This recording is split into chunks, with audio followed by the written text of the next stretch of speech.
Greeting class, Dr. Nobis. My name is Anwar Johnson. I'm a senior philosophy major, psychology minor from Philadelphia, Pennsylvania. And for my second paper out, The Philosophy of Race book by Albert Atkins, I am discussing the differences between eliminativism and preservationism, why these two different thoughts believe that, believe what they believe, and finally concluding with my personal, idea of the correct, belief, or the more beneficial belief, I should say. So, discussing eliminativism first, it's the belief that we should purge race from our cognitive and linguistic landscapes. And the why is eliminativists, they assert that race should be eliminated from our cognitive and linguistic landscapes because race for them is neither biological or social, but it's implicitly developed through human interaction and understanding. Eliminativism relies on the idea of using truth as a gauge to judge things. And since race isn't cognitively or linguistically real, we shouldn't give it any realistic weight. So the example in the book is that of a man who personally knows his dog to be a specific breed, but in the event that he's come in the way of certified doctors and analysts of species of dog who convey to him that his dog isn't in fact what he's personally believed his dog to be, then it would be crazy for him to go on, ascribing this breed like to the dog in the face of a majority opinion accompanied with the truth. So Atkins then parallels this theory with race to say that instead of confronting, conforming to the worldview, like as we do most of the time, we fail cognitively and linguistically if we do that. So, which is crazy because coincidentally, these are the two realities controlled by the idea of race that hinder us from moving forward,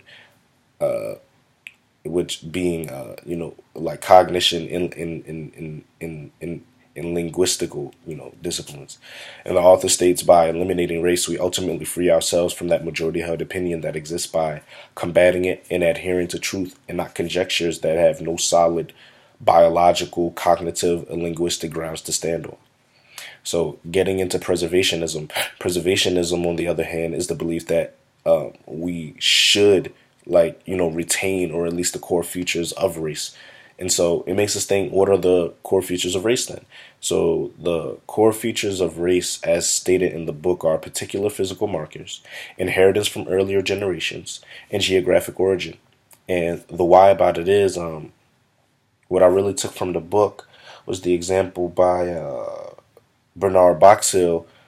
He believed that since race does have a biological membership based on its based on its core ideas of race, it's essential that any social construction of races living in a community together exists, because without such a belief, culture, ethnicity, and class prejudice will result in classes of individuals, but not races. So essentially, the strife we see now that we think is a result of race, but of the way classes of people have been altered to function within their respective races, like it's all about classism, and it's not about race, and it's more so about prejudice against like individuals. So for Box Hill, race isn't the issue for preservationists because it houses many of the tools that make groups of individuals different.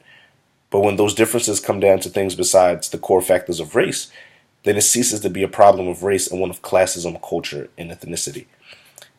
And I thought that was a really, crazy idea, about that.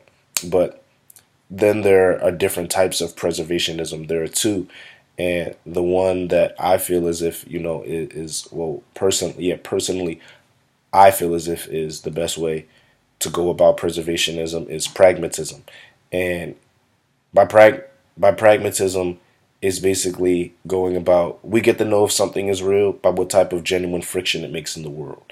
So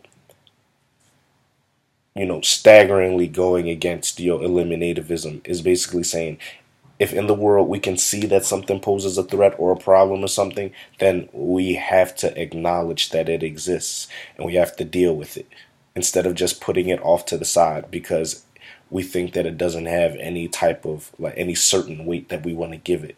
So To conclude, I personally believe that the preservationist view of race is more beneficial because I do believe that those core ideas of race are true and real and need to be adhered to.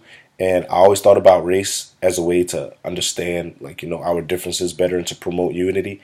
And I believe honestly that we're only having the discussion of eliminating race because it does just the opposite of that. Not even just in this classroom, but in the world at large.